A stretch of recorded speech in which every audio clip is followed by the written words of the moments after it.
नमस्कार, आदाब। दुनिया अपडेट में आपका स्वागत है।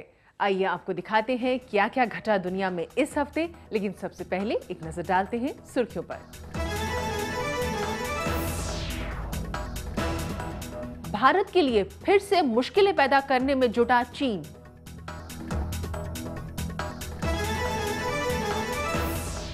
अमेरिका में राष्ट्रपति पद के लिए चुनावी मुकाबला हुआ तेज।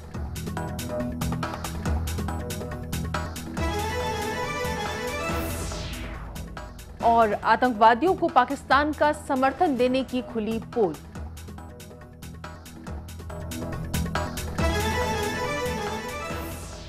चीन ने एक बार फिर से भारत के लिए खतरे की घंटी बजा दी है। ब्रह्मपुत्र नदी पर चीन ने नया डैम बनाया है। इस डैम से चीन को तो खासा फायदा होगा, लेकिन ये भारत के लिए भविष्य में बड़ी मुसीबत का सबब बन सकता है। भारत ने कहा है कि डैम के निर्माण से उसे कोई नुकसान नहीं पहुंचना चाहिए, क्योंकि भारत को डर है कि डैम बनाने से नदी का रुख बदल सकता है, जो भारत के लिए तबाही का सबब भी बन सकता है।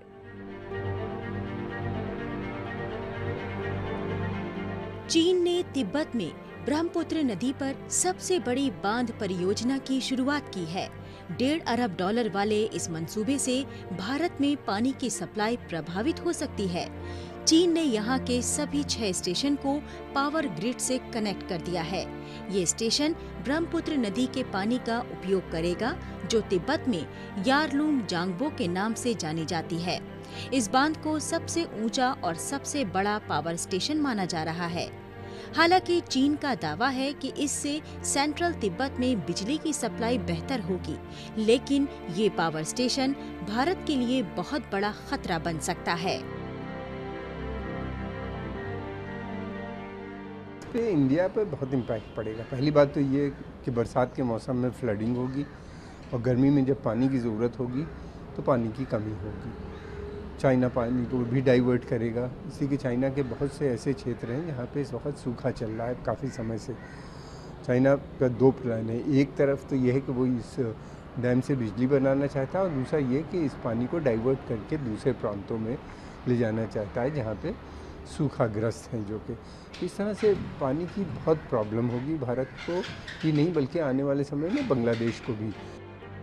चीन के महत्वाकांक्षी मंसूबे पर भारत ने कई बार आपत्ति जताई है। भारत ने कहा है कि नदी के ऊपरी भाग में किसी तरह की एक्टिविटी या निर्माण के वक्त चीन को ये ध्यान रखना चाहिए कि इससे भारत को कोई नुकसान न पहुंचे। चीन के इस कदम पर भारत इसलिए भी चिंतित और नाराज है क्योंकि चीन ने भरोसा दिलाया था कि सीमावर्ती नदियों में ऐसा कोई निर्माण नहीं किया जाएगा जिससे भारत को नुकसान पहुंचे। लेकिन वादों से मुकर जाना तो चीन की पुरानी आदत है। 但是在关于这个水资源的利用问题上， भारत और चीन ने आपस में बेहतर संवाद कायम कर रखा है। हम दोनों में आपसी मुद्दे पर आम सहमति है। दोनों देशों के एक्सपर्ट लगातार एक दूसरे के टच में हैं। हम भारत की चिंताओं से वाकिफ हैं और इस मसले पर भारत से लगातार संपर्क बनाए हुए हैं। भारत को आशंका है कि ब्रह्मपुत्र नदी में निर्माण कार्यों से यहाँ पानी काफी कम हो जाएगा। दिक्कत इसलिए भी बढ़ जाती है क्योंकि चीन हर मामले में बेहद अड़ियल रवैये का परिचय देता है। न तो उसे अंतर्राष्ट्रीय कानूनों की परवाह है और न ही भारत और चीन के दरमियान पानी को लेकर किसी तरह का कोई समझौता है। ब्रह्मपुत्र तिब्बत से निकलती है, जिस पर चीन का कब्जा है। वैसे इस नदी में ज्यादा पानी भारत से ही आता है, इसलिए भारत को उतनी दिक्कत नहीं होनी चाहिए। लेकिन फिर भी कुटिल चाल चलने में माहिर चीन कोई नई हरकत कर सकता है। किसी भी चीज़ की तरह इस्तेमाल, वेपन की तरह इस्तेमाल कर सकता है। यहाँ के ऊपर सूखा क्रिएट किया जा सकता है, पानी रोक के, फ्लडिंग करके प्रॉब्लम खड़ी कर सकता है, फ्लड्स की प्रॉब्लम खड़ी कर सकता है। तो इस तरह की बहुत सी प्रॉब्लम्स खड़ी हो सकती हैं इस डैम की वजह से। एक तो जिस जगह पे बना रहे हैं वो काफ़ी ऊपर है। बेहद ऊंचाई पर बन रहे इस पावर स्टेशन के लिए लाखों क्यूसेक पानी स्टोर किया जा रहा है। अगर कभी भारत और चीन में जंग होती है तो चीन बांध का पानी छोड़ सकता है और इससे भारत के सीमावर्ती इलाके डूब सकते हैं। जान माल को भी भारी नुकसान पहुंच सकता है। वैसे चीन को जवाब देने और अपनी ऊर्जा जरूरतों को पूरा करने के मकसद से भारत भी अरुणाचल प्रदेश और असम में ब्रह्मपुत्र पर बांध बनाने की योजना बना रहा है, लेकिन ऐसा करने पर बांग्लादेश को मुश्किल हो सकती है। अब वक्त है छोटे से ब्रेक का।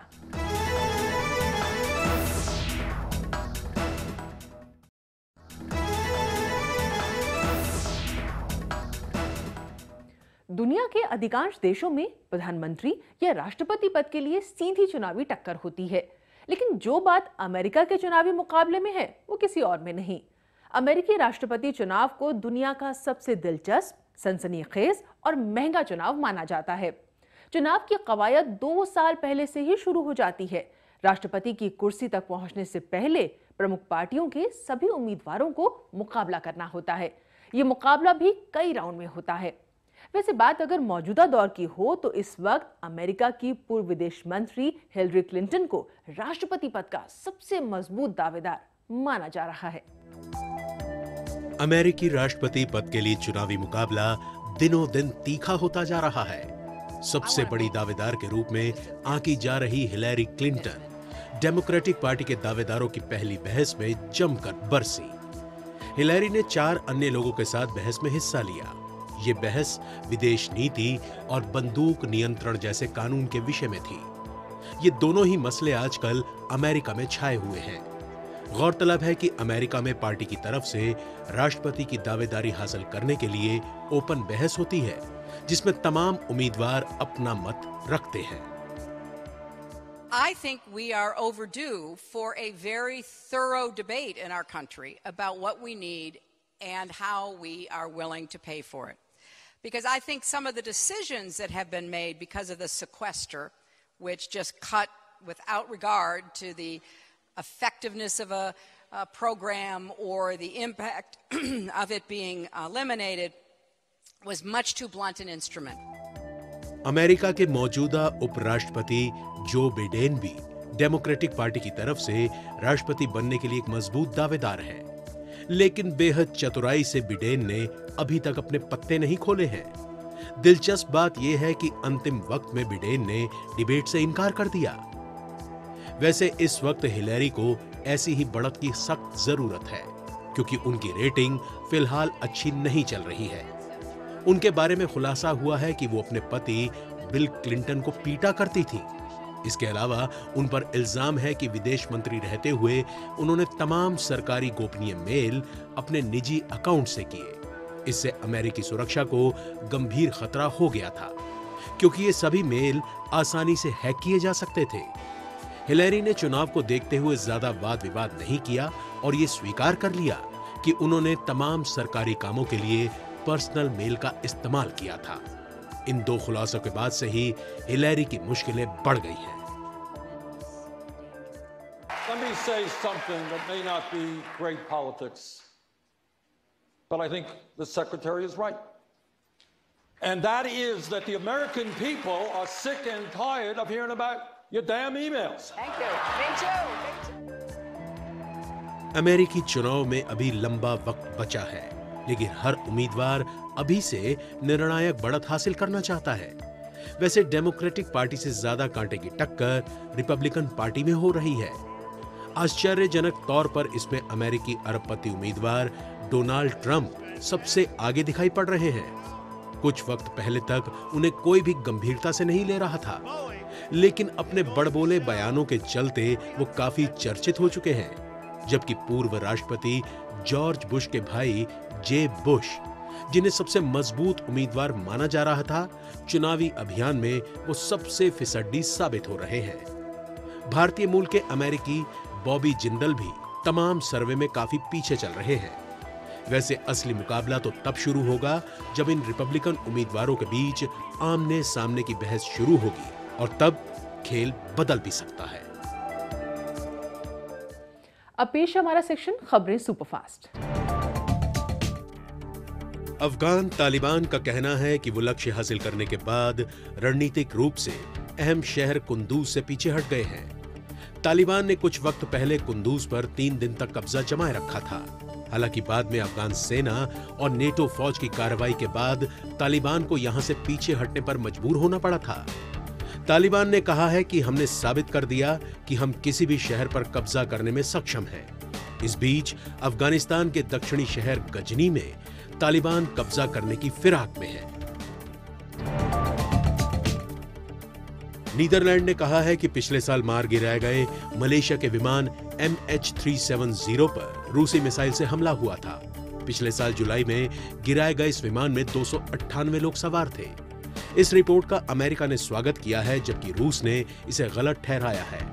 अमेरिका ने कहा है कि दोषियों को सजा दिलवाने में यह रिपोर्ट मील का पत्थर साबित होगी, जबकि रूस का यह कहना है कि ये मिसाइल यूक्रेन से दागी गई थी और इस मामले से उसका कोई लेना देना नहीं है। क्योटो जापान का मशहूर टूरिस्ट डेस्टिनेशन है। इसके अलावा यहाँ ऐसे उत्पाद बनते हैं जो ट्रेडिशनल भी होते हैं और टेक्नोलॉजी को भी प्रमोट करते हैं। क्योटो की तमाम कंपनियां solar power generating system, printer और इलेक्ट्रॉनिक आइटम्स बेचती आई हैं, लेकिन अब ये घरेलू सामान के क्षेत्र में भी तेजी से कदम बढ़ा रही हैं। ये घरेलू पर्यटकों के अलावा स्थानीय लोगों में भी लोकप्रिय है। इसके अलावा यहाँ बन रहे तमाम सामान, मसलन खूबसूरत चाकू, विदेशी पर्यटकों में काफी लोकप्रिय हैं। जापान बेहतर तकनीक के जरिए किसी भी सामान का उपयोग आसान बना देता है। लेटेस्ट टेक्नोलॉजी का प्रयोग करके खास आरामदायक व्हील चेयर डिजाइन की गई है। ये इलेक्ट्रिक पावर व्हील चेयर है। ये इस्तेमाल में बहुत आसान है और इसका वजन बेहद कम है। अमेरिका और जर्मनी की तर्ज पर अब सिंगापुर में भी बिना ड्राइवर की गाड़ी लॉन्च होने वाली है। इसका सफलतापूर्वक ट्रायल हो गया है। इसे टैक्सी की तरह चलाने की योजना है। सिंगापुर में जमीन कम है। यहाँ के निवासियों के अलावा बड़ी तादाद में विदेशों से भी लोग आते हैं। ये स्मार्ट ड्राइवरलेस कार बैटरी से चलती है। हालांकि दिक्कत ये है कि इसकी टॉप स्पीड काफी कम है, महज 30 किलोमीटर प्रति घंटा। वैज्ञानिकों का मानना है कि ज्यादा स्पीड होने की वजह से एक्सीडेंट का खतरा हो सकता है। यहां पर लेते हैं एक और छोटा सा ब्रेक।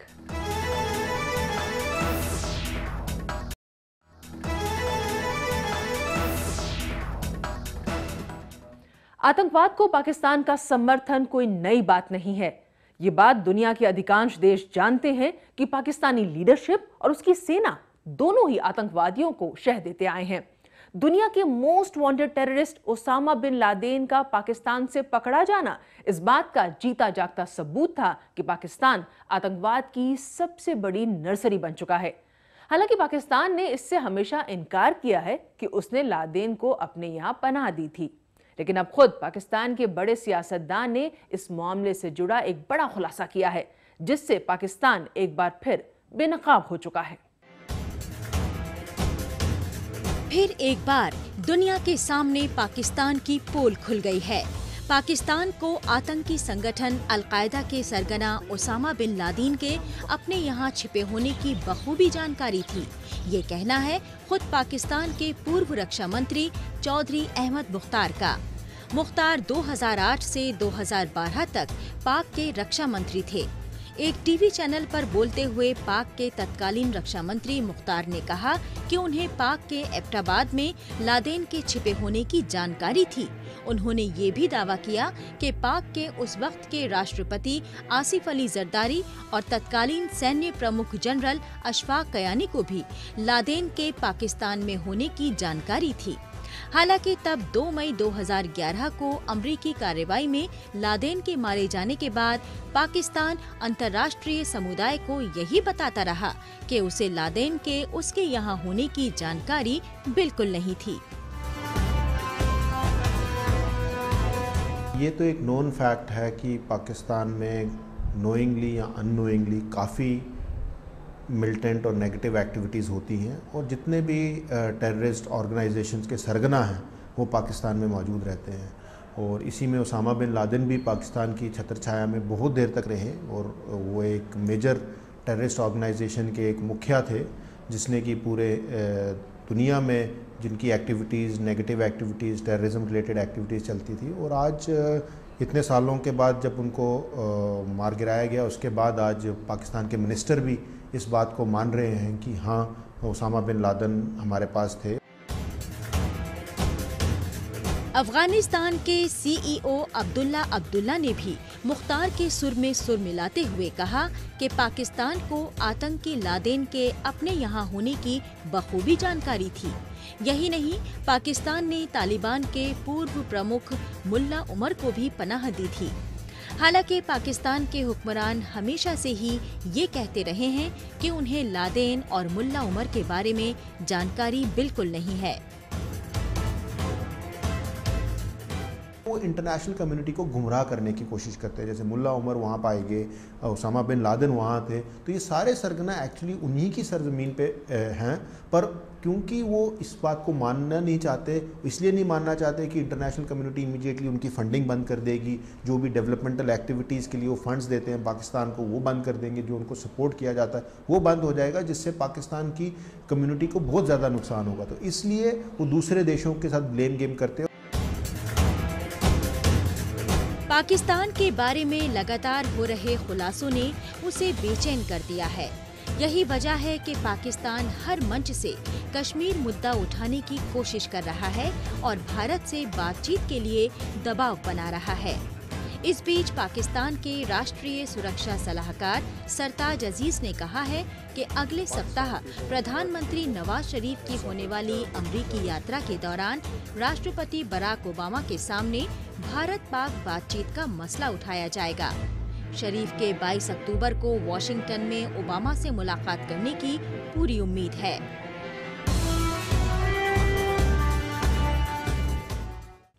अब बारी है हमारे सेक्शन ग्लैमर अपडेट की।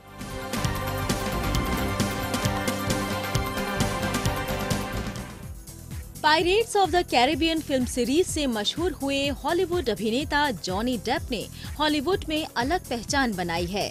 इन फिल्मों में जहाज के कैप्टन के तौर पर निभाए गए उनके किरदार बच्चों में खासे मशहूर हैं। हाल ही में जॉनी डेप की नई फिल्म ब्लैक मास रिलीज के लिए तैयार है। इस फिल्म में उनके साथ खूबसूरत एम्बर हर्ड भी नजर आएंगी। फिल्म में जॉनी डेप एक अमेरिकन माफिया का किरदार निभा रहे हैं, जिसकी इटली के माफिया से दुश्मनी है। कहानी में मोड़ तब आता है जब अमेरिकन एजेंसी FBI के अधिकारी एक प्रोजेक्ट के लिए जॉनी की मदद लेते हैं।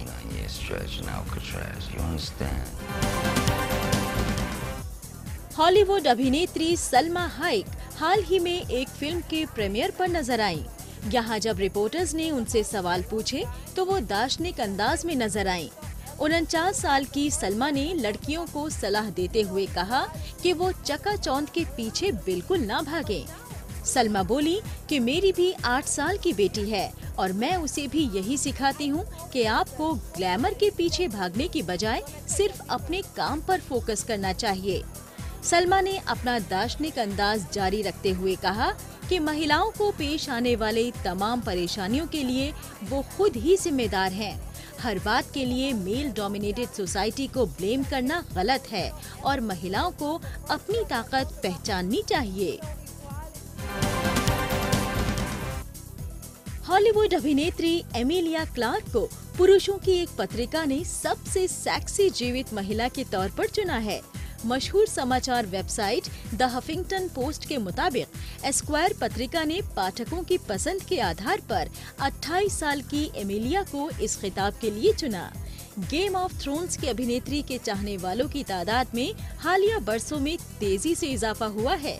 क्लार्क के लिए लिखा गया है कि वो कई विपरीत चीजों को एक साथ समेटने की काबिलियत रखती हैं।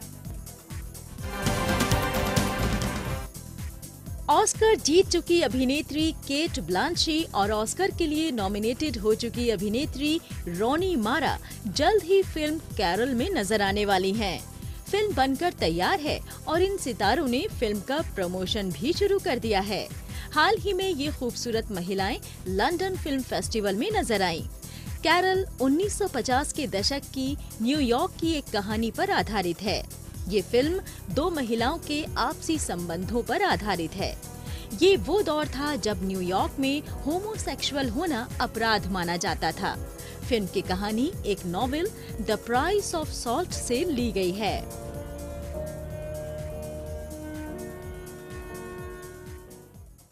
तो ये था दुनिया अपडेट।